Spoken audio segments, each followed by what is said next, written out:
L-Ajruport Internazzjonali ta' Malta għala l-istaġun tas-sajf b'irkupru b'saħħtu fix-xahar ta' Settembru li jisboq is-86% meta mqabbel mal-istess xahar ta' qabel il-pandemija. Dan filwaqt li r-rata ta' postijiet mimlijin fuq l-ajruplani magħrufa aħjar bħala seat load factor qabżet dik ta' qabel il-pandemija.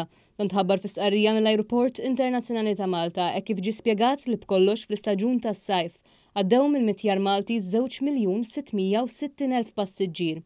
B'kollox fix-xahar ta' Settembru għaddew 658,569 passiġġier mill-Ajruport Internazzjonali ta' Malta.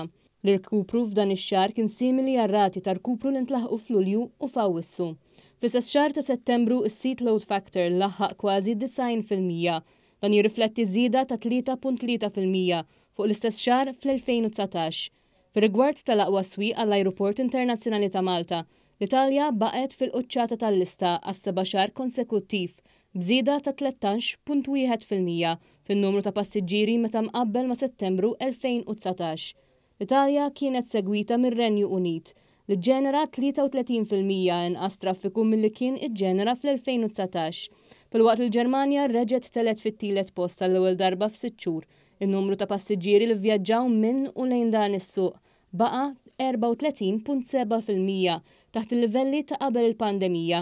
Min-naħa l-oħra s-suq Franċiż niżel fir-raba' post minkejja li rreġistra żieda ta' 29.5% fuq in-numru ta' passiġġieri ta' qabel il-pandemija. Spanja li klassifikat fil-5 post komplet tirkupra aktar bil-mod hekk kif it-traffiku minn u lejn dan is-suq baqa' 18.3% taħt il-livelli ta' qabel il-pandemija.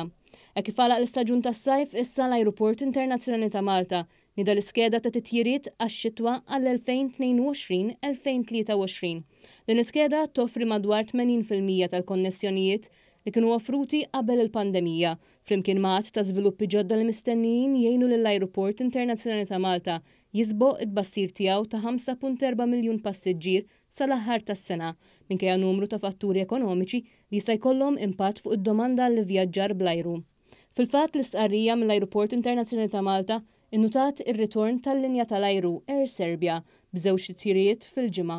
Din l-iskeda toffri wkoll sa 14-il titjira fil-ġimgħa lejn Istanbul, jiġifieri titjib konsiderevoli fuq l-iskeda tax-xitwa 2021-2022 li kienet toffri biss 7 titjiriet fil-ġimgħa.